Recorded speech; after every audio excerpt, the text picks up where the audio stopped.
4장 8절부터 20절까지입니다.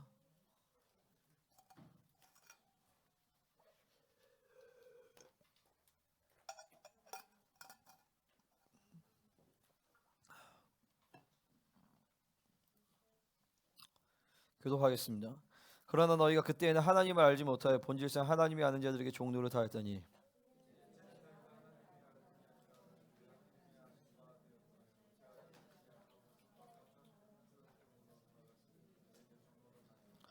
너희가 날과 달과 절기와 해를 삼가 지키니 형제들아 내가 너희와 같이 되었은즉 너희도 나와 같이 되기를 구하노라. 너희가 내게 해롭게 하지 아니하였느니라. 악함으로 말미암아 너희에게 복음을 전할 것을 너희가 아는 바라. 너희를 시험하는 것이 내 육체에 있으되 이것이 너희가 업신여기지도 아니하며 버리지도 아니하고 오직 나를 하나님의 천사와 같이 또는 그리스도 예수와 같이 영접하였도다. 너희의 복이 지금 어디 있느냐? 내가 너희에게 증언하노니 너희가 할 수만 있었더라면 너희의 눈이라도 빼어 나에게 주었으리라. 그런즉 내가 너희에게 참된 말을 함으로 원수가 되었느냐? 그들이 너희에게 대하여 열심내는 것은 좋은 뜻이 아니요 오직 너희를 이간시켜 너희로 그들에게 대하여 열심을 내게 하려 함이라. 좋은 일에 대하여 열심으로 사모함을 받으면 내가 너희를 대하였을 때뿐 아니라 언제든지 좋으니라. 나의 자녀들아 너희 속에 그리스도의 형상을 이루기까지 다시 너희를 위하여 해산하는 수고를 하노니 같이요. 내가 이제라도 너희와 함께 있어 내 영성을 높이려 하면 너희에 대해 의혹이 있음이라. 아멘. 제목 띄워주세요. 같이 읽겠습니다. 제목 시작. 그리스도의 형상을 다시 이루기까지. 아멘.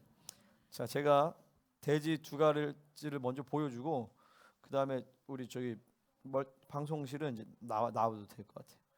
쟤네가 저기서 너무 은혜를 잘 못 받는 것 같아가지고 내가 마음이 염려가 돼요. 자, 1번 한번 보여주세요. 1번 시작. 이게 1번 대지예요. 자, 8절부터 11절이에요. 자, 그 다음 2번 시작. 그리스도의 형상을 이루기까지 다시 해산의 수고를 하느라. 이게 12절부터 20절 이 두 가지 대지를 통해서 보겠습니다. 다 적었어? 자, 적었어? 적었니 얘들아? 자, 1번 다시 보여줄까? 자, 1번 다시 한번 보여주세요. 다시 종노릇 하려느냐?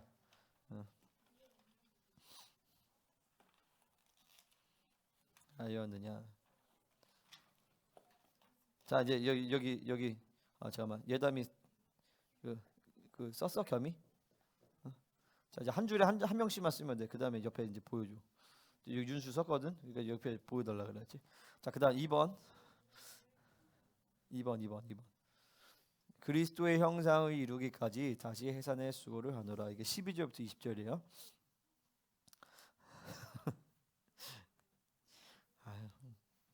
목숨 걸고 필긴. 자, 이제 갑니다. 자, 이제 저거 이제 꺼도 되니까 이제 니네는 이제 나오세요. 우리 인투젠 헤어스타일 똑같은 3인방. 길고 짧고만 차이 있어. 자, 이제 이리로 나와.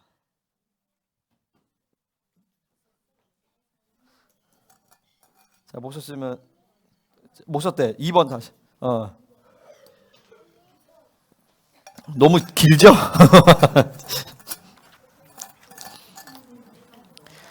아우, 제가 어제 피곤해서 가자마자 잠들어가지고 9시에 일어났어요. 그러니까 9시에 일어나니까 이제 잠이 오겠어요? 새벽 3시 반에 일어나가지고 자면 말씀 준비하다가 펑펑 울었잖아요. 제가 막 은혜 받아가지고 오늘 그런 은혜가 동일하게 더 강력하게 풀어질 것을 선포합니다. 아멘. 아무튼 자, 가겠습니다. 8절부터 10. 그러니까 여러분 보세요. 이게 우리가 영성이 성장하면서 싸워야 되는 영적 전쟁의 가장 중요한 전쟁 중에 하나는 뭐냐면은 종교의 영과의 싸움이에요. 종교의 영과의 싸움. 예를 들어서 그럼 내가 지금 음란이라든지 탐욕 이런 거 근본적인 것과는 싸우긴 하지만 그렇게 집중적으로 막 그렇게 그러진 않아요. 청년 때는 막 음란에 대한 싸움이 되게 컸지만 아저씨가 된 다음에부터는 음란에 대한 영역이 굉장히 많이 자유로워지더라고요.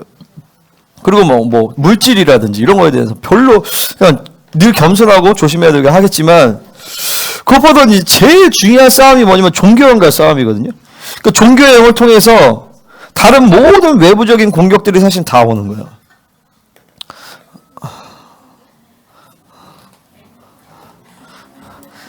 왼수들아, 니네가 흐름을 만드는데 지금 비비가 너네랑 똑같이 되고 있잖아 지금.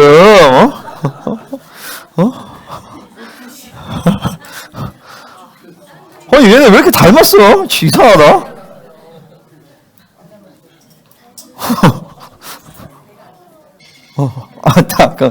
아니 진짜 왜 이렇게 닮았어? 닮았죠? 더 닮아가냐 어떻게? 응? 비비, 영찬 in Thailand. Is he handsome in Thailand? How about 영현? Is he handsome too? 태국 가야겠다. 영현이 막 상처 치유 엄청 되는 것 같은데 지금. 저 태국에서 한국 사람 엄청 좋아하거든요. 그 태국 여자들은 또 이쁜 여자는 되게 이뻐요. 되게 쓸데없는 얘기 하지 말고. 태국 여자들 이쁜 여자는 되게 이쁘더라고요. 그 필리핀은 다 비싸게 생겼는데 태국 여자들은 이쁜 사람 되게 이쁘더라고요. 자, 이제 쓸데없는 얘기 하지 말고. 자, 이게 뭘 싸워야 되냐면 종교형과 싸움인데 목회자는 더 심하죠. 근데 그것도 그렇지만 이 마지막 때를 살아가는 성도들이 이 종교형과 싸움이 굉장히 중요합니다. 왜냐면 종교형은요, 영분별을 통하여서 축사가 되는 영이 아니에요. 종교형은 성령 충만을 계속 받지 않으면은 종교형이 그냥 가입이 돼버려요. 그러니까 내가 참 보면서 우리 막 이제 새로운 애들도 오고 새로운 막 성도님도 왔잖아요. 그러니까 새로운 성도들 오면서 뭔가 뭘 보여주냐면 우리 기존 성도들 안에서 굳어졌구나 이런 것들을 보게 되는 거예요. 그런 것들을 여러분이 인지를 하고 풀어내야 돼요. 응? 그리고 우리 새로 오신 분들은 막 이렇게 막 갈망과 열정과 막 지금 새롭잖아요. 이것들을 계속 가야 돼요. 왜냐면 우리 기존에 있는 성도님들은 우리끼리 너무 오래 있었어요, 사실은. 그러다 보니까 헌신도 하고 하나님이 여러분을 통해서 여기까지 오고 막 했지만 그 과정에서 나도 모르게 굳어졌던 영역들이 내가 보이더라고요. 그런 부분들을 인지를 하시고 그 영역을 막 갈망하면서 굳어진 것들을 풀어내셔야 돼요. 하나님과의 관계를 다시 새롭게 하고 열정과 감격을 막 새롭게 하고 이미 지금도 그러면 감사하지만 그렇지 않다면 막 새로워져야 돼요. 막 교회 처음 왔을 때 막 감격하고 감사하면 가정이 막 확 변하고 하지만 어느 순간 되면서 이렇게 굳어지면서 멈춰버린단 말이에요. 그러면서 헌신하고 섬기고 여러 가지 사역은 하지만 내가 그 과정 가운데서 가장 내가 먼저 은혜 받는 자리에 있어야 되는데 그게 안 되는 경우들이 많다는 그게 내가 보인단 말이죠. 우리 아이들도 마찬가지고. 그러면서 이 아이들도 막 굳어지고 이러면 막 이게 새로운 애들은 막 열정적으로 막 기도하는데 어제 막 산이는 기도하다 막 토했어. 너무 막 기도를 강력하게 해가지고. 막 강희가 깜짝 놀랐어. 얘네가 왜 이렇게 갑자기 기도를 세게 하는가. 그래가지고. 근데 막 이게 하나님이 막 부으신 은혜거든요. 그러니까 이런 흐름에 따라서 우리가 전 공동체 다 편승해서 모든 성도들이 지금 특별히 오늘 내일의 이 시간 가운데서 확 쏙 들어가야 돼요. 하나님의 은혜 안으로. 그러면서 굳어졌던 많은 종교와 율법의 영들을 막 풀어내야 되는 것입니다. 아멘입니까? 막 예배 때 통곡하면서 기도하고 회개하고 그랬던 경험이 언젠지를 한번 생각해 보세요. 하나님의 막 사랑에 감격해서 막 말씀 있다 울고 막 회개하고 그런 것이 없다면 굳어졌다라는 것이에요. 그 굳어진 것들을 회개해야 된단 말이죠. 할렐루야. 오늘 예배를 통하여서 많은 굳어짐이 풀어나기를 소원합니다. 아멘. 말해서 눈물이 여러분의 눈물이 회복될지어다. 감격이 회복될지어다. 하나님의 사랑의 열정이 회복될지어다. 할렐루야. 자, 8절부터 11절 우리 1대지입니다. 다시 종로를 타려느냐. 자, 8절 한번 읽어보겠습니다. 시작.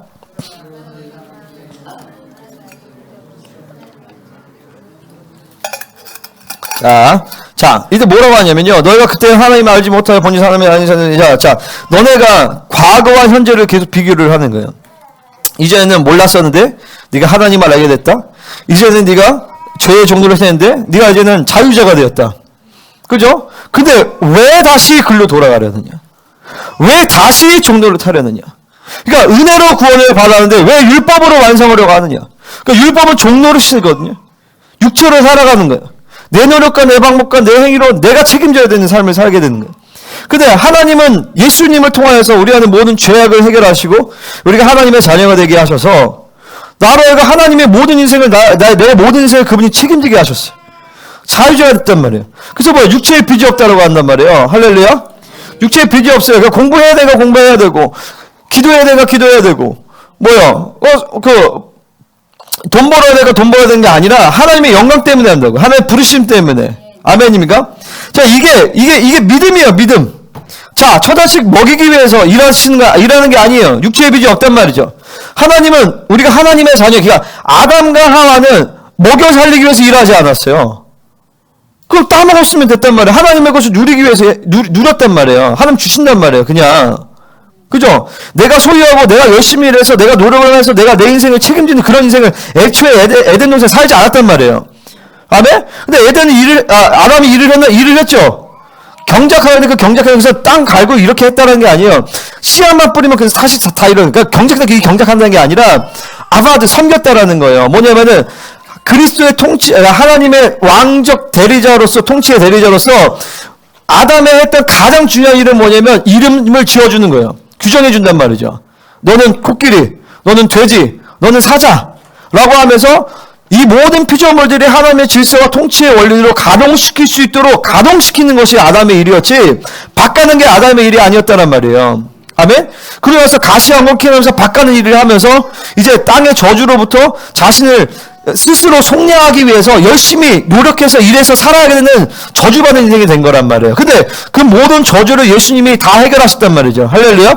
그렇다면 이제 우리가 일하는 것은 뭐냐? 제가 말씀 전하고 설교합니다. 왜? 목사니까. 아니에요. 나는 이게 좋아요. 재밌고. 하나님의 영광 때문에 하는 거예요. 나는 설교를 너무 사랑해. 하나님 말씀을 사랑한단 말이에요. 하나님의 영광 때문에 합니다. 육체의 짐이 아니야. 나는 말씀 준비하는 시간이 어떻게 보면 내 삶 가운데서 제일 좋아하는 시간 중에 하나예요. 왜냐면 말씀을 준비할 때 계시 안으로 들어가요. 하나님을 깊이 만난단 말이에요. 내가 내 육체로 하는 것이 아니에요. 이거는요. 근데 마찬가지로 목사니까 한다. 내가 처자식을 먹여 살기 때문에 일한다. 그러면 그것이 여러분의 육체의 짐이 된단 말이에요. 그렇게 생각할 수 있어요. 아니 목사님은 목사니까 더 이렇게 하는 게 더 영으로 하는 게 편하죠. 여러분 목사님 돼보세요. 더 편한가? 이게 보세요. 이게 내가 평신도 때는 그냥 이게 말씀이 내가 좋고 내가 해야지만 이제 신학교를 가잖아요. 이게 텍스트북이 돼버려요. 교재가 돼버린단 말이에요. 이게 먹고 살아가는 삶의 수단이 돼버려요. 종교의 영이 돼버리면. 그러니까 더 힘들어요. 어떻게 보면요. 목회자가 내가 성령으로 내게 맡겨진 일을 육체의 빚을 지짐을 지지 않고 하는 것은 어떻게 보면 더 어렵단 말이에요. 평신도들보다도. 해보시면 알아요. 그거는. 근데 보세요. 육체의 짐은 내가 여러분의 삶 가운데서 그것이 내가 육체의 짐이 된다. 해야 되니까 하고 먹여 살리기 위해서. 그럼 벌써 육체의 짐. 그건 뭐냐면 내가 여러분도 모르게 종로를 타고 있는 거예요. 율법의 종로를 타고 있는 것이죠. 일뿐만 아니라 사역도 마찬가지. 학업도 마찬가지. 그것이 짐이 되면 벌써 적신호가 울려야 돼. 띠용. 이래서는 안 된다. 조치를 취해야 된다. 그럼 멈추든지 쉬든지 하나님과의 관계를 하든지 회개하든지 조치를 취해야 되는 것이죠. 할렐루야. 자, 그럼 이게 보세요. 다시 이제 이 갈라디아 교회가 처음에 하나님의 은혜를 받고 하나님을 알지 못하는 자가 하나님을 알게 되어지고 그 하나님이 어떤 하나님이에요? 온 우주 만물을 창조하시고 그리고 지금도 온 우주 만물을 경영하고 계시고 모든 은하계와 93억 강년이나 되어지는 어마어마한 이 우주가 지금도 1초마다 이게 계속 확장되고 있대요. 우주는요.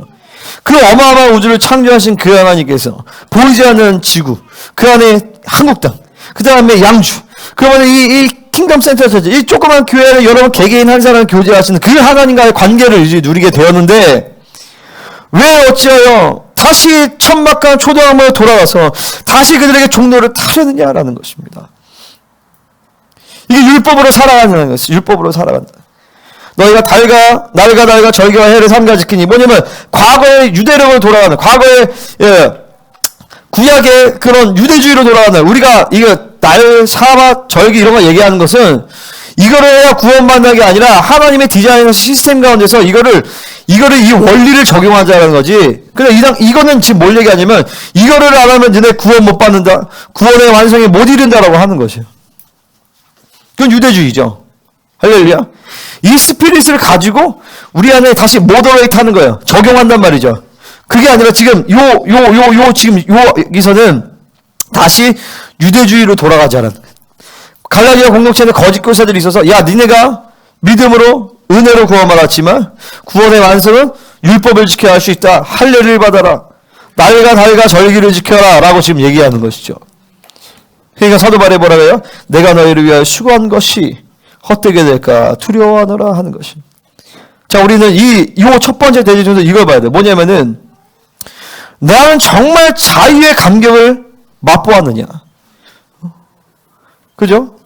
두 번째, 자유의 감격을 맛보았다 그러면 지금 나는 자유자로 살고 있는가? 이거를 점검해 봐야 돼요. 자유의 감격을 애초에 경험해 보지 못한 분들은 다메섹 사건을 만나야 되는 것이죠.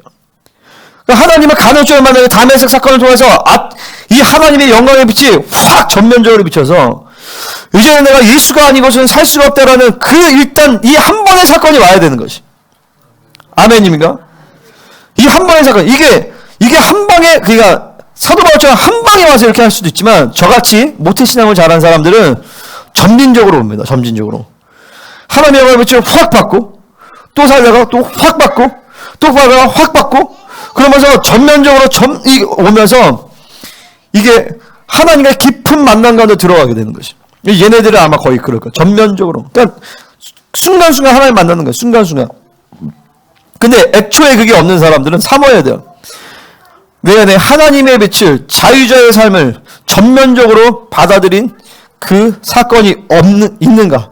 없다라면 삼어야 돼요. 다메섹 사건. 사도 바울 같이 다메섹 사건 하면 만나야 된단 말이죠.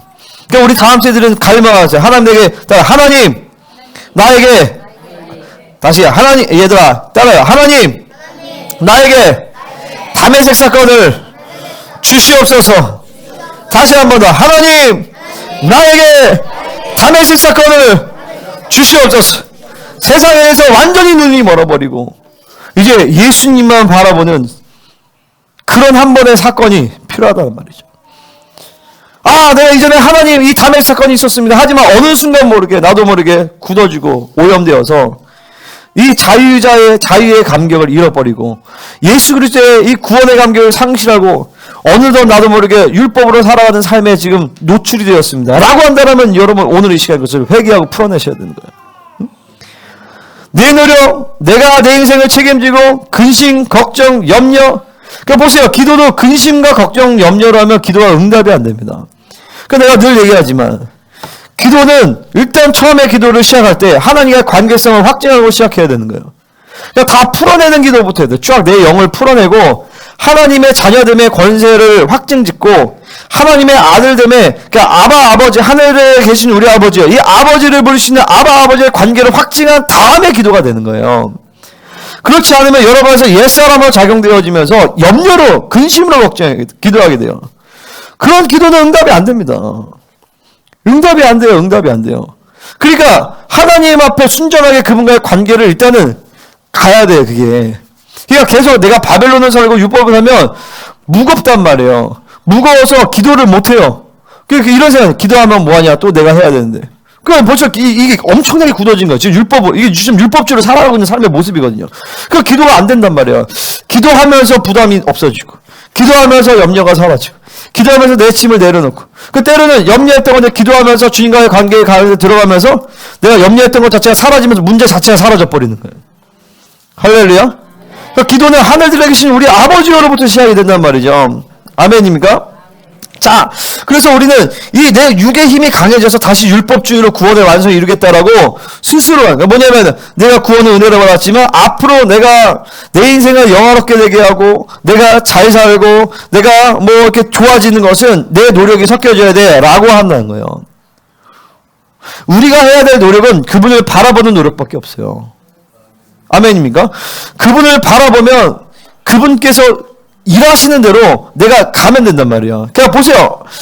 우리의 삶 가운데서 하나님과의 관계에서 먼저 그분이 다 만지시켜야 돼요. 그 다음에 하나님의 말씀하시는 몇 가지를 내가 하면 된단 말이죠. 근데 그렇지 않고 이 분량이 내가 하는 일들이 계속 많아지면은 이게 영적으로 자꾸 고갈이 되고 빵꾸가 난단 말이에요.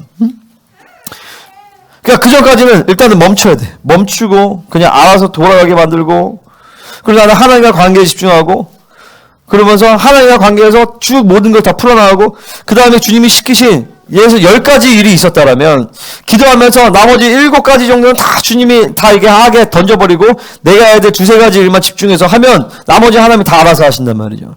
그러면 2-3가지 일도 내가 하는 건가? 내가 하는 게 아니죠. 하나님이 먼저 그 영역 가운데서 역사하시고 기름을 부으시기 때문에 그 일이 자연스럽게 풀어지게 되는 거예요.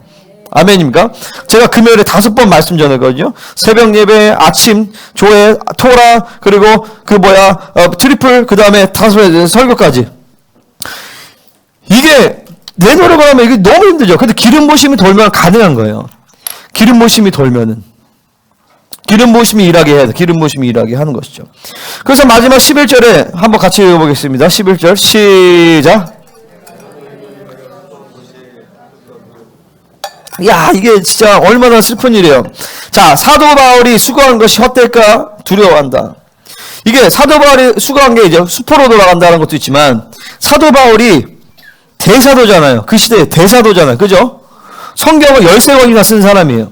진리체계, 그리고 성령의 능력과 권능, 시대를 바라보는 안목, 선교적 전략, 이 모든 게 탑이었단 말이에요. 사도 바울이요. 그죠? 근데 사도 바울이 그들에게 아무 유익이 되지 않는다라는 것이죠. 왜냐하면 그들의 가운데 진리가 타락해서 율법주의로 돌아가니까, 은혜에서 떨어지니까 사도 바울이 아무런 유익이 안 되는 거예요. 그들 가운데서. 자, 보세요. 저도 마찬가지야. 내가 얘기했지만 나를 통해서 하나님이 많은 유익을 풀어내실 수 있어요. 하지만 은혜 가운데서 떨어지면, 율법주의로 가면, 내 노력과 내 방법을 하면 내가 아무 유익이 안 돼요. 근데 어떤 사람에게 그냥 이게 목회자 그렇거든요. 이 사역을 해보면 어떤 사람에게는 한 번의 만남을 통해서 그냥 확 인생이 변화되는 사람이 있어요. 근데 어떤 사람은 수년 동안 만나도 하나도 안 변하는 사람도 있어요. 그 우리 윤수가 그 입수 원서에 쓴 거 보니까 인생의 전환점, 그러니까 이 교회에 온 것 이렇게 썼더라고요. 박수 한번 칠까요? 지도 치고 있어. 그거 고맙더라고요. 감사하더라고요. 그래, 이 교회, 근데 윤수뿐이겠어요? 그죠? 이 교회 온 게 여러분의 인생의 전환점이 원래는 돼야 되는 거예요. 되시죠? 그죠? 근데 그게 그렇단 말이죠. 하나님의 본질과 영으로 살면 하나님의 그 본질적인 관계에서 그 유익이 돼요. 근데 더 나아가서 이게 사도 바울이, 그러니까 내가 유익이 안 되는 거, 김동진 목사 유익이 안 되는 거, 그건 뭐 크게 중요하지 않아요. 근데 사도 바울의 이게 유익이 안 된다. 이거는 좀 문제가 되죠. 근데 더 나아가서 뭐가 문제가 되냐면 5장 2절에서 보면 너희가 만약 할례를 받으면, 다시 말해서 너희가 다시 유대주의로 돌아가면 율법으로 구원을 받는다라고 율법주의로 돌아가면 그리스도께서 너에게 아무 유익이 없으리라는 거예요.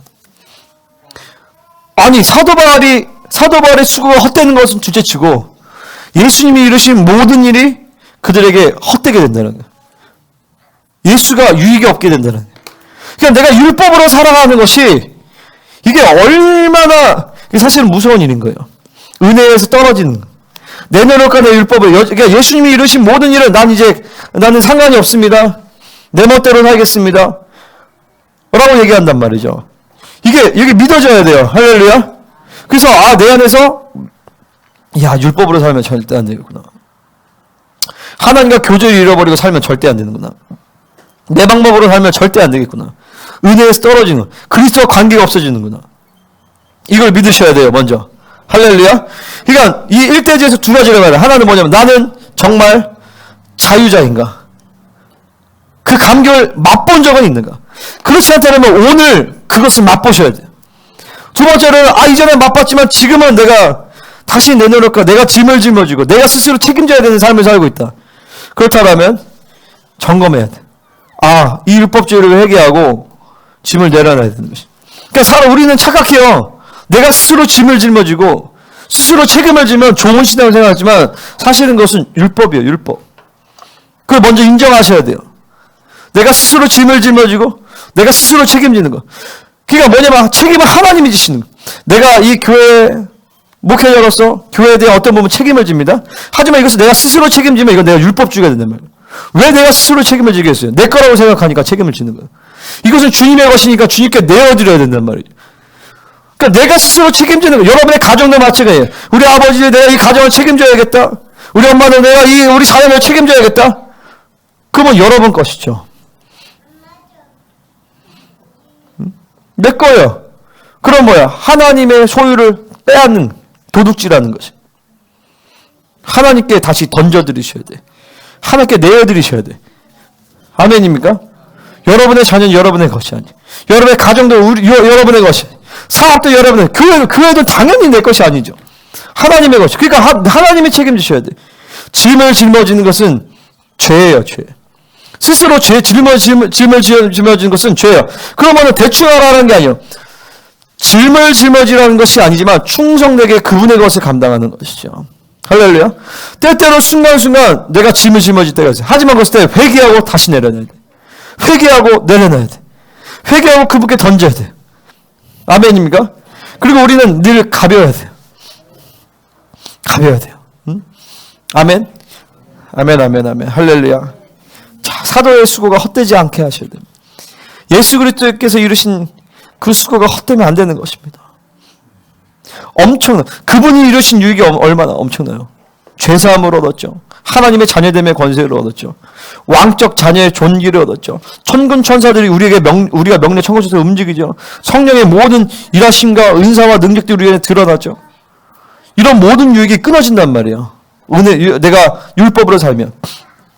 자, 두 번째로 가겠습니다. 4장 12절부터 20절. 자, 12절 같이 읽겠습니다. 자, 두 번째 대지, 그리스도의 형상을 이루기까지 다시 해산하는 수고를 하는 두 번째 대지요. 자, 두 번째 대지, 얘들아. 자, 12절 같이 읽겠습니다. 시작.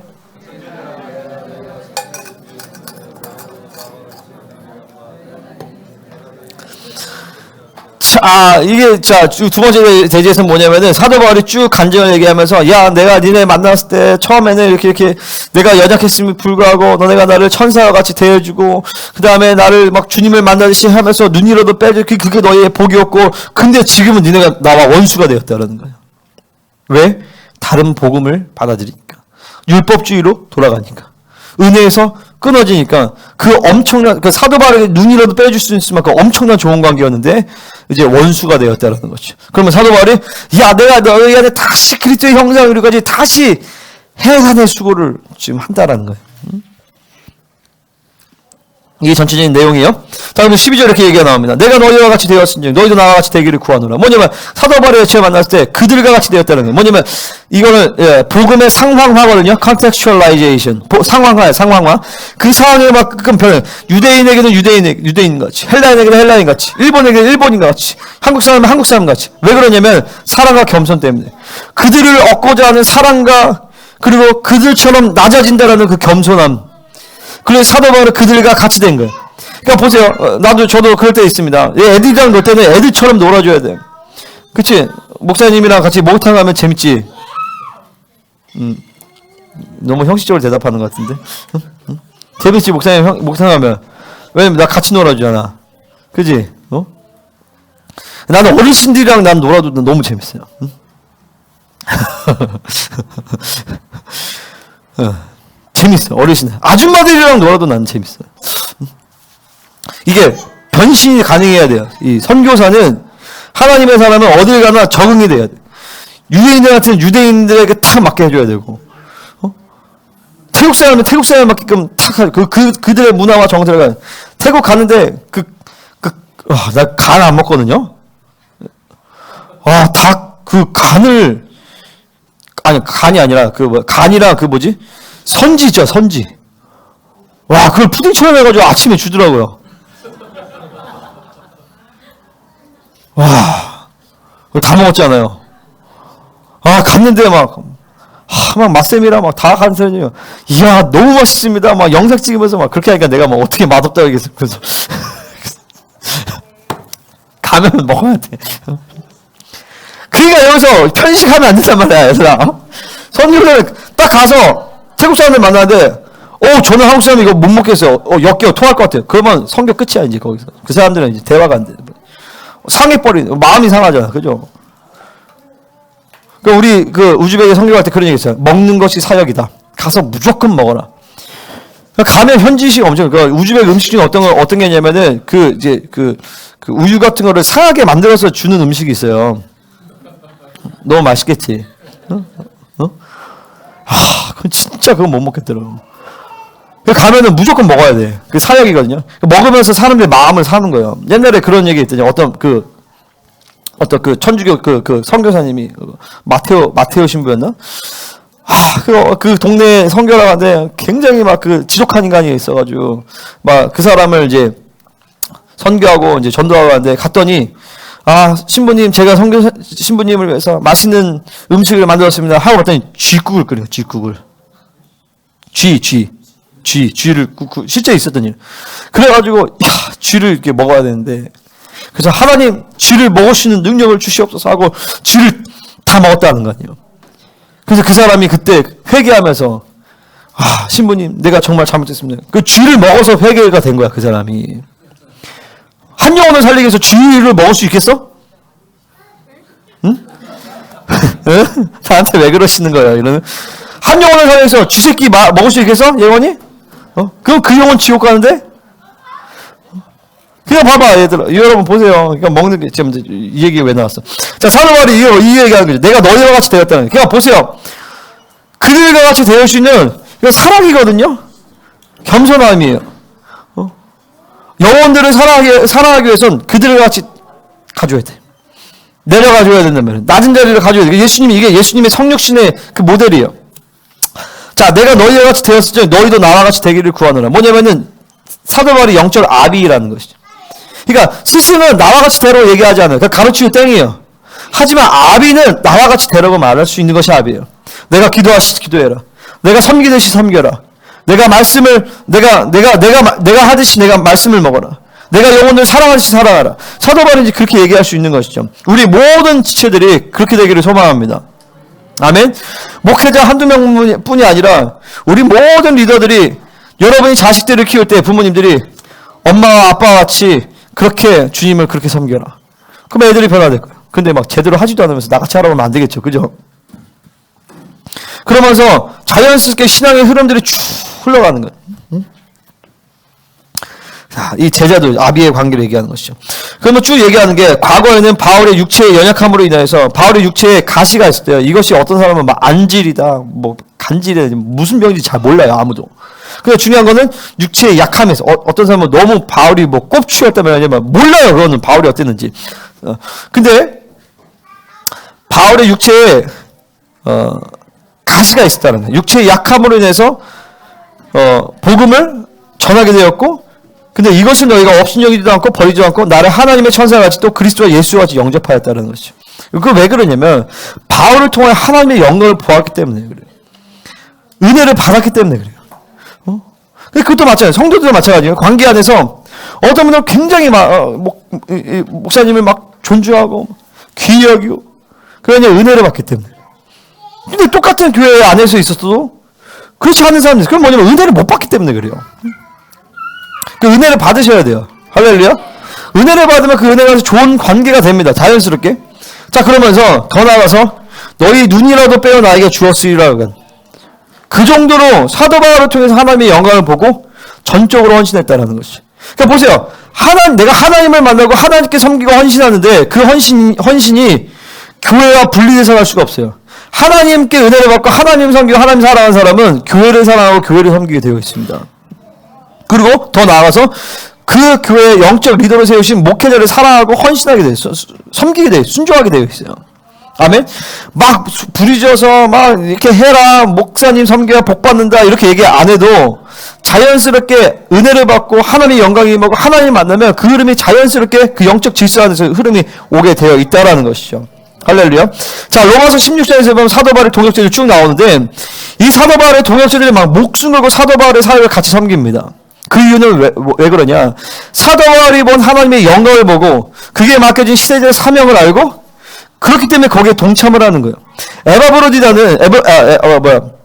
에바브로디더는 골로새 교회 감독인에도 불구하고 사도 바울이 편지를 전하는 것을 그 편지를 그 담임 목회자가 전해요. 목숨을 몸이 안 좋을 텐데 뭐냐면 이 하나님의 나라라는 것은 이 하나님의 나라 이 사도 바울을 통해 이 하나님의 나라의 그 시대 가운데서 하나님의 나라의 사명은요. 그러니까 이게 리더는 대단한 일을 하는 게 리더가 아니라 큰 그림을 보는 게 리더예요. 자, 밥을 해도 청소를 해도 하나님의 나라 그림 가운데서 이 공동체에 가는 시대적 사명과 부르심의 길에 따라서 작은 일을 할지라도 거기에 동참하는 자는 큰 그림을 보고 거기에 같이 함께하는 자들은 그 동일한 상급을 받는 거예요.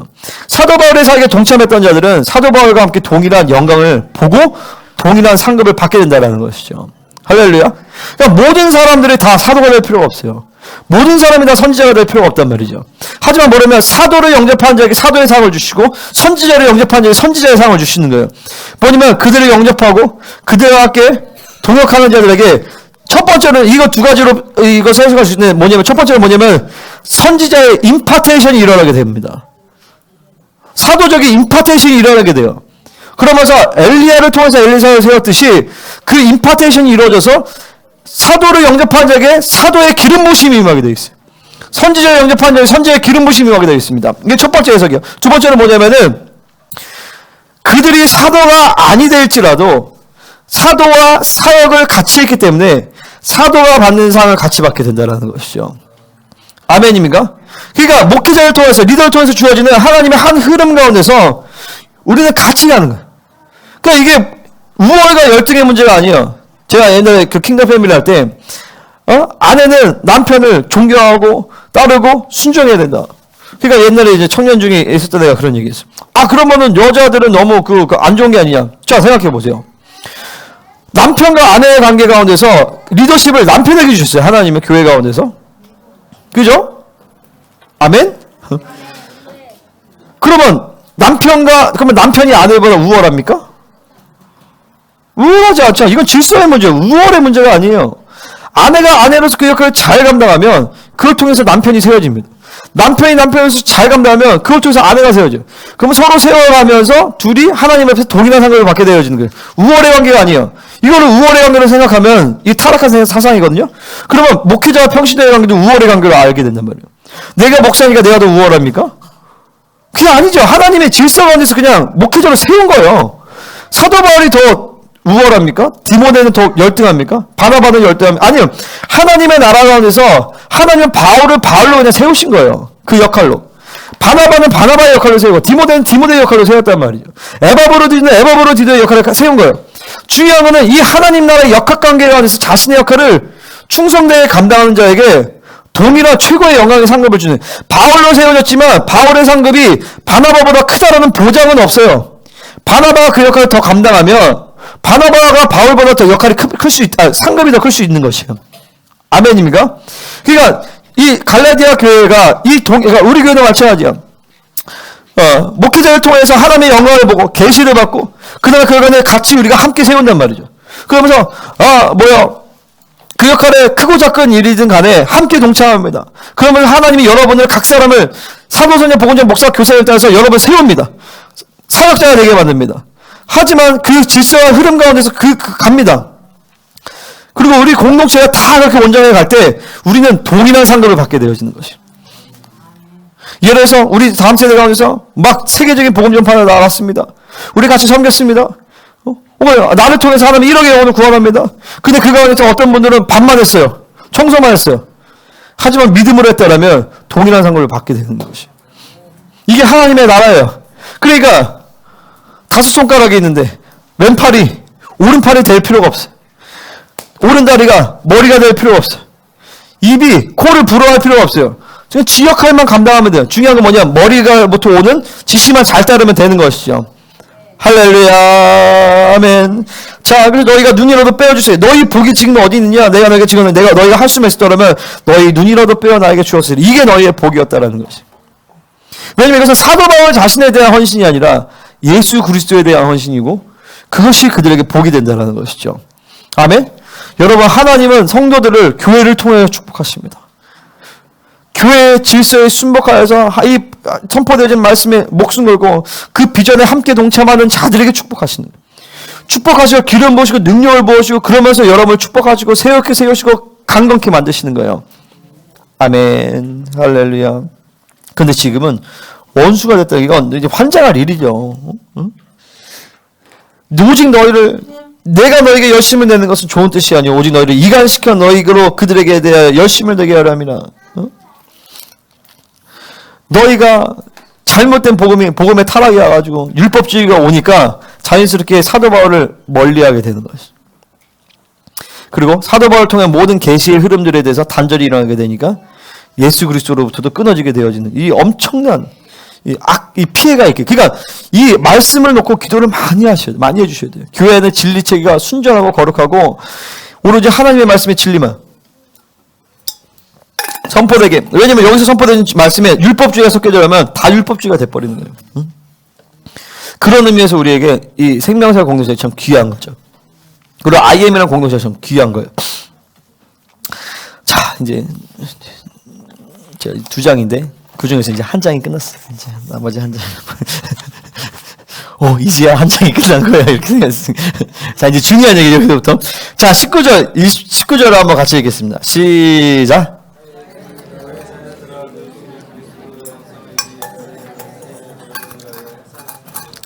자, 이제 사도 바울이 이렇게 얘기합니다. 이 왼수가 되었냐? 이 왼수들아, 나랑 지금 내가 정말 그렇게 너희가 나를 이렇게 복음을 받아들이면서 막 확확 변화되어주고 막 그랬는데 야 잘못해서 막 얼마나 막 사도 바울이 막 그러겠어요. 그러면서 결단한 거야. 그럼에도 불구하고 너희 속에 다시 그리스도의 형상을 이루기까지 내가 해산하는 수고를 하겠다. 할렐루야. 그러니까 처음부터 애초에 바른 복음에 들어가서 쭉 가면 편하되 이 잘못된 복음에 들어가면 이제 굉장히 힘들어져. 근데 다시 해산 수고를 사도 바울이 결단하게. 자, 그러면 우리가 여기서 이제 살펴볼 게 뭐냐면은 그리스도의 형상이 도대체 무엇이냐? 그리스도의 형상. 자, 하나님은 완전한 예수님은 완전한 하나님의 형상으로 아담과 하와를 창조했어요. 그 하나님의 형상이 일그러졌죠. 그러나서 예수 그리스도께서 이 땅에 오실 때는 하나님으로서 하나님을 보여주신 것이 아니라 인간으로서의 하나님의 형상을 보여주신 거예요. 예수님은 신성의 능력과 그 신성의 본질은 갖고 계셨지만 신성의 특권을 보류하시고 완전한 인간으로 오셔서 사람이라는 존재가 원래 이런 존재들은 사람으로서의 완전한 모델을 하나님의 형상으로서의 모델을 예수님이 보여주신 거예요. 아멘? 아멘입니까? 그러니까 그분은 하나님으로서 오신 게 아니라 인간으로서 오셔서 인간은 원래 이런 모습이야라고 보여주신 거라고요.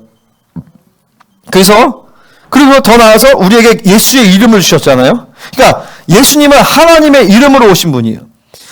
하나님을 보여주신 분이 예수님이에요.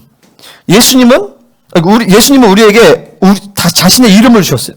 그래서 우리는 어떻게 존재하냐면 예수님의 이름으로 존재하는 거예요. 아멘? 그러니까 우리는 예수님의 이름을 존재하니까 우리 안에 그리스도의 형상이 만들어지니까 그러니까 그리스도의 형상 이퀄 하나님의 형상인 것이죠. 아멘입니까? 자, 이제부터 이제 중요한 얘기를 이제 들어갈게요. 자, 하나님이 창세기 1장과 2장에서 보면 창조의 기사에 대해서 두 가지를 보여줍니다. 창세기 1장에서는 하나님이 사람을 창조하실 때 남자와 여자를 창조하시고 그냥 그 창조가 어떻게 이루어진지 잘 안 나와 있어요. 근데 이 장에서 창조의 기사를 좀 더 자세하게 보여주면서 하나님이 흙으로 사람을 지으시고 흙으로 지으셨다라고 했을 때 하나님의 뭐가 나와요? 하나님의 손이 등장하는 거예요. 하나님이 티끌을 가지고 흙을 가지고 사람을 지으신 거예요. 이렇게 해서 사람을 지으셨어요. 거기서 끝난 게 아니라 그의 코에 생기를 불어넣으셨단 말이에요. 그러면서 인간이 하면서 생명이 된 거예요. 사람이 됐단 말이죠. 그래서 사람은 독특하게 육체와 영을 가지고 있는 존재예요. 근데 보세요. 하나님의 형상이라는 말은 히브리어로 셀렘이란 말인데 이 셀렘이란 말은 cut off, 잘라내다라는 뜻이에요. 그러니까 잘라내다. 그러면 잘라내다, 형상, 잘라내다 무슨 말일까? 뭐냐면은 이걸 어떻게 해석할 수 있냐면 하나님의 영으로부터 자신을 잘라내서 우리에게 주신 거예요. 이거를 좀 의학적인 용어로 하면 바로 이식했다라고 볼 수 있다는 거예요. 하나님의 영을 우리 가운데 이식하신 거예요. 그래서 우리의 안에 여러분 그거 아세요? 그 기억세포가 있잖아요. 인간에게 기억하는 그 기억이 있잖아요. 내가 질문해 볼게요. 우리 김정은 사님 아시죠? 기억세포가 어디에 있을까요? 뇌에 있을 것 같이 뇌가 아니라 과학자들이 발견한 게 뭐냐면은 온몸에 기억세포가 있대요. 그래서 장기 이식을 하면 그 장기 이식을 해준 사람의 기억, 꿈 이런 것이 같이 이식이 된대요. 왜냐면 장기에 기억세포가 같이 들어가 있는 거예요. 그 제가 그거 보면서 제가 그 힐링 코드 책이 나오거든요. 깜짝 놀랐어요. 내가 오랫동안 고민했던 인간론에 대한 비밀이 거기서 풀어졌어요. 인간은 영에서 지정에서 사고했잖아요. 우리는 그 사고하면 쉽게 생각할 때 여기를 생각하잖아요. 사고가 온몸이 사고인 거예요. 온몸의 사고가. 집중적으로 언어 중심성을 잡고 있지만 사실은 온몸에, 그러니까 뭐냐면은 사고는 영의 기능이거든요. 신체 부위가 아니라 영의 기능 중에 사고가 있는 거예요. 그러면 영은 어디에 있을까요? 이게 다 영인 거예요. 그냥 보세요. 이 육은 장막이에요. 자, 영이 어떤 모습이냐 볼 순 없지만 보는 방법이 뭐냐면은 장갑에다가 손을 넣으면 손은 볼 수 없지만 장갑을 통해서 손의 모양을 볼 수 있잖아요. 이 육체가 사실은 여러분의 영의 모습이라고 보면 돼요. 근데 육체는 성인이어도 영은 어린아이일 수가 있는 거예요. 반면에 육체는 어린아이지만 영은 성인일 수가 있는 거예요. 근데 여러분의 영은 이 육체의 모양대로 생겼다고 보면 돼요. 그죠? 근데 인간의 사고도 이 영의 기능 가운데 있기 때문에 이게 사고의 기능들이 다 있는 거예요. 이게 내 몸에 전 존재고 이 사고가 있는 거예요. 젤렘 하나님이 이식하신 것이죠. 영을. 이 우리의 영의 속성은 시공간을 초월하거든요. 성령님께 집중하면 과거로 가기도 하고 현재로 가기도 하고 미래로 가기도 하고 시공간을 초월하기도 해요. 근데 질문해 볼게요.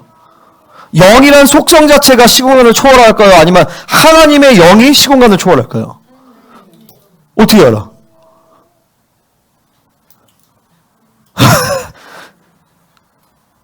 하나님의 영이 시공간을 초월해요. 근데 우리의 영은 시공간을 초월하거든요. 왜 그러냐면 하나님의 영을 이식받았기 때문에 그래요. 그러니까 왜 모든 영이 시공간을 초월하는 게 아니냐면 사탄이 시공간을 초월해요? 마귀는 시공간을 초월을 못해. 그래서 욥기서에서 보면 하나님의 보좌에 사탄이 초대받는단 말이야. 야, 너 어디 갔다 왔냐? 그랬더니 좀 돌아다니고 왔어요. 이렇게 한단 말이죠. 왜냐면 마귀는 시공간을 초월하지 못하게 되면 그냥 초월하지 못하게 되면 정보력이 빨라요. 통신망으로 탁탁 해서 그러니까 아는 거예요. 서로 통신망을 통해서. 근데 시공간을 초월을 못해요. 오로지 하나님의 영만이 시공간을 초월해요. 천사들도 시공간을 초월을 못하잖아요. 천사들은 계시를 못 받아요.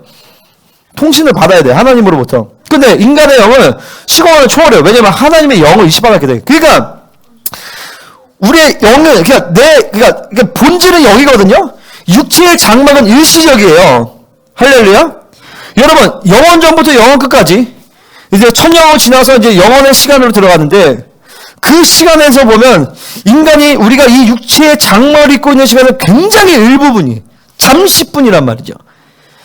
그리고 나머지는 우리가 이 영과 영의 몸을 입게 되어 있어요. 왜냐면 우리의 본질을 그러니까 원래 내가 영이에요. 영. 그죠? 근데 그 영은 내가 원래 영인데 이 영은 어디로부터 왔냐면 하나님의 영으로부터 이식을 받은 존재라는 거예요. 그래서 하나님은 우리를 창조했다라고 하지 않고 내가 너를 낳았느냐라고 얘기하는 거예요. 할렐루야. 주님이 우리를 낳으셨다고요. 하나님이 우리를 원래 낳으셨는데 죄로 말미암아 하나님의 자녀되면서 벗어나서 마귀에게 종로를 살아가 예수님이 다시 그를 되찾아온 거죠. 그러니까 뭐냐면은 양자의 영을 받았다라는 것이 우리가 양자인데 양자의 영을 받았다는 게 아니라 원래 친자예요. 친자. 원래 친자인데 그 친자를 다시 되찾아 오신 거예요. 그러니까 어떻게 비유를 보냐면 왕이 있는데 내가 그지였어요. 근데 왕이 나를 입양하셨어. 그래서 내가 왕자가 됐네. 근데 알고 보니 DNA를 검사했더니 왕의 자녀인 거야. 알고 봤더니 35년 전에 우리 왕께서 어쩌다가 애를 하나 잃어버렸는데 그게 난 거야. 알고 보니. 윤수가 갑자기 그지였다가 갑자기 입양했어. 그 입양해도 왕이야, 왕. 근데 DNA를 검사했더니 왕의 피가 있는 거야. 알고 보니 잃어버렸던 왕의 자녀인 거야. 무슨 말인지 아시겠어요? 할렐루야? 그러니까 입양된 양자가 아니에요. 서자가 아니란 말이에요. 애초에 친자인 거예요. 그러니까 아빠, 아버지로 부르짖는 것이, 보세요. 양자들은 입양해서, 그러니까 이게 핏줄이라는 게 그렇거든요. 피라는 게, 손양원 목사님이 자기 아들을 죽인 그 사람들을 입양을 했잖아요. 양자로 삼았잖아요. 제가 그 다큐멘터리를 봤는데 그 사람 아들이 목사님이 돼서 다큐멘터리 나왔는데 자기 아버지는 평생 정제감에 시달려서 살았대요. 그 아들을 죽였다는 게. 그러니까 양자는 그래요. 근데 사실은 우리가 원래 친자인 거야.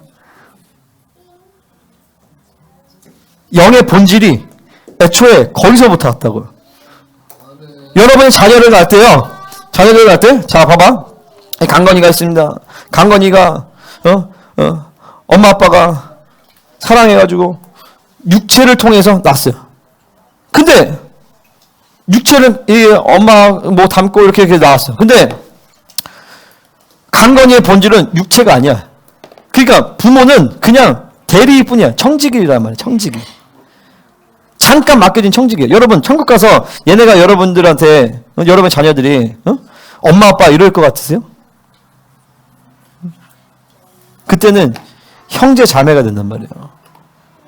나를 키워주셔서 감사합니다.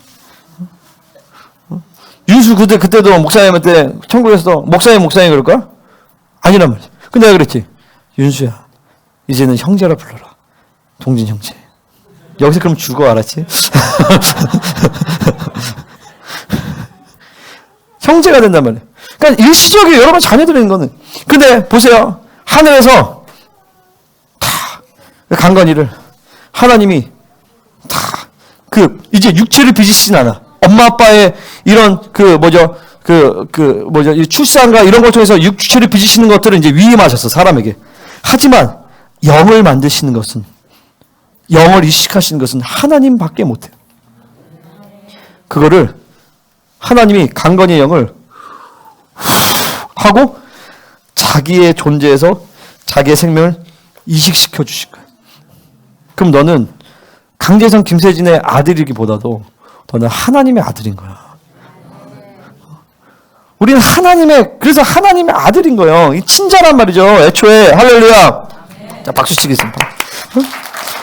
그래서 내가 이제 이게 해결되는 게 뭐냐면은 이해가 안 되는 거 십자가가. 여러분 예수님이 왜 이 땅에 인간이 되셔서 오셨을까? 그냥 인간이 되신 게 그냥 이전에는 여러분 그냥 막연했죠. 사람이 인간이 되셔서 오셨구나. 근데 인간이 되어 오실 때 신성의 특권을 포기하고 오셨단 말이에요. 육체를 입고 오셨다고요. 죄를 지을 수 있는 가능성을 갖고 오신 거예요. 만약에 예수님이 죄를 지었으면 어쩔 뻔했어요. 창조주의 자격을 상실할 수도 있는 부분이에요. 그죠? 근데 예수님이 그러니까 하나님 편에서는 내가 하나님의 마음이 이해가 안 되는 거 있죠. 이해가 되겠어요? 여러분 피조물, 여러분 집에 키우는 개가 너무 귀해가지고 자식을 죽여서 개를 살리겠냐고요. 혹은 자식을 잃어버릴 수 있는 가능성을 갖고 개를 살리겠냐고요. 옛날에 우리 보리가 있었죠. 우리 보리 키웠잖아요. 보리. 세레센드 개 이름인데 영현이가 좋아가지고 키웠는데 보리가 아픕니다. 이 보리를 살리기 위해서 은지를 죽여서 정신 나간 일이에요. 그죠? 근데 그래서 죽여서 그 은지가 부활할 수 있습니다. 근데 그 과정 가운데서 은지가 어쩌면 실패할 수 있는 가능성이 있었습니다. 보리를 살리겠냐고요. 못 살리죠. 정신 나갔죠, 그거. 근데 우리 하나님은 정신 나간 하나님인 거예요. 그렇게 따지면은. 근데 그게 내가 도대체 왜 그럴까? 근데 이제 이게 풀리는 게 뭐냐면은 피조물이 아닌 거야. 사람이 자기 새끼인 거야. 자기 새끼란 거야. 내가 단순 피조물이 아니라 하나님의 자식이었던 거야. 그러니까 보세요. 여러분 말씀 보세요. 창세기 44장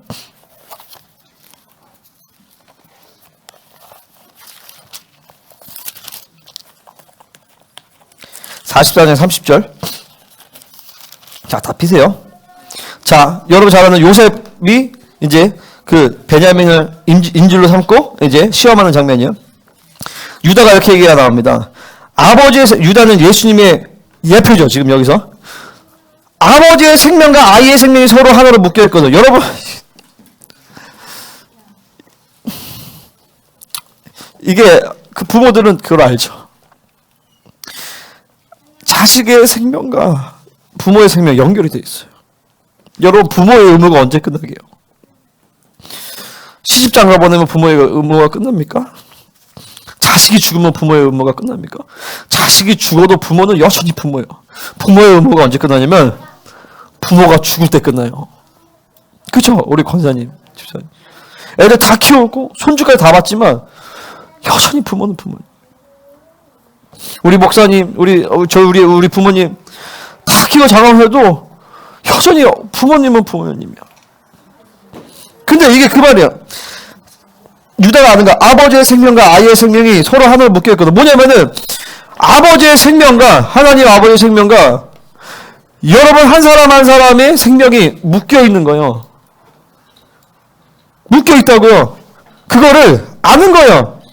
이제 내가 주의 종 우리 아버지에게 돌아갈 때 아이가 우리 함께 가지 아니하면 아버지가 아이의 없음을 보고 죽으리니. 예수님이 안 거야.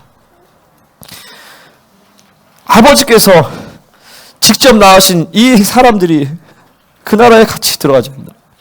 아버지가 죽을 것 같은 걸 아는 거. 그분이 뭐가 아쉬워서.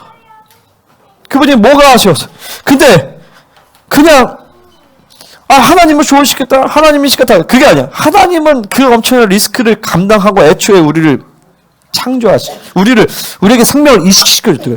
그러니까 없으면 하나님이 죽을 것 같은 거야. 죽을 것 같은 거예요. 이같이 되면 종들이 주의 종 우리 아버지가 흰머리를 슬피면 실로 내려가게 하면이다. 그러니까 예수님이 그걸 아는 거예요.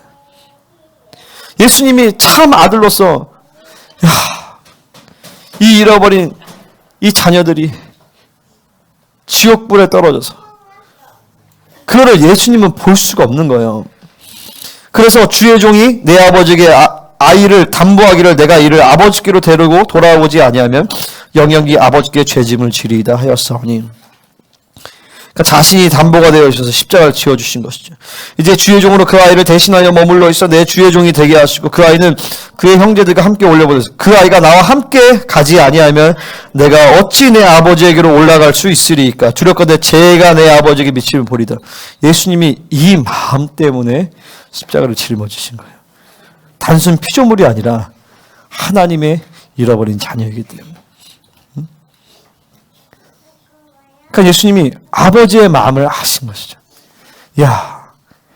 이 잃어버린 둘째 아들, 탕자 같은 이 탕자들을 내가 대신 담보가 되어서 살려내지 않으면 우리 아버지는 슬퍼.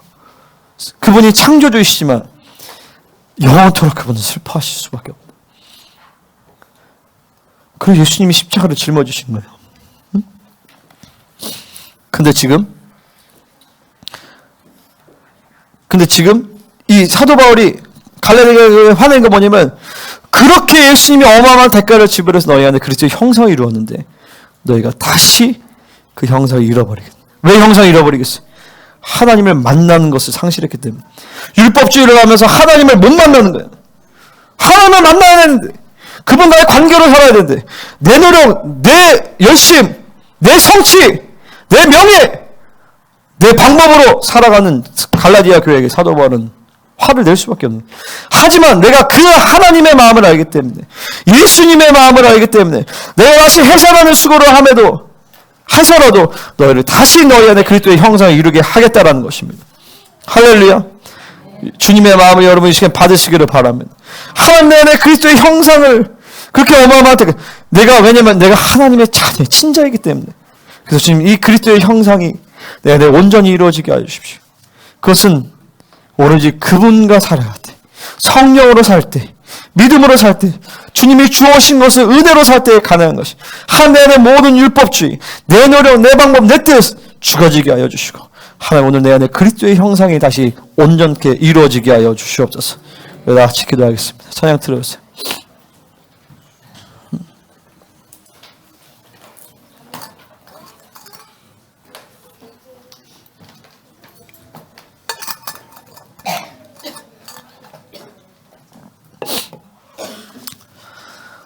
주님,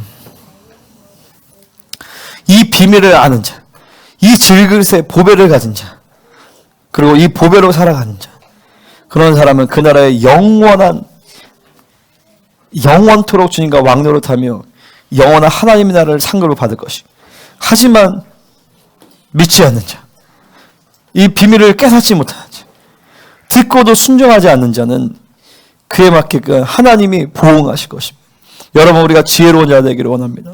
내 안에 이 그리스도의 형상을 온전히 이루기까지 절대로 율법주의로 가면 안 됩니다. 주님으로 살게 하여 주십시오. 하나님과의 관계로 살게 하여 주시옵소서. 주님과의 관계에 목숨 걸게 하여 주시옵소서. 그래서 주님 이 그리스도의 형상이 온전케 되게 하여 주시옵소서. 할렐루야.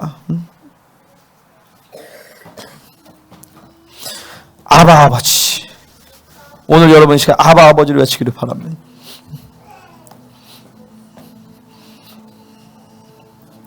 더 임하소서.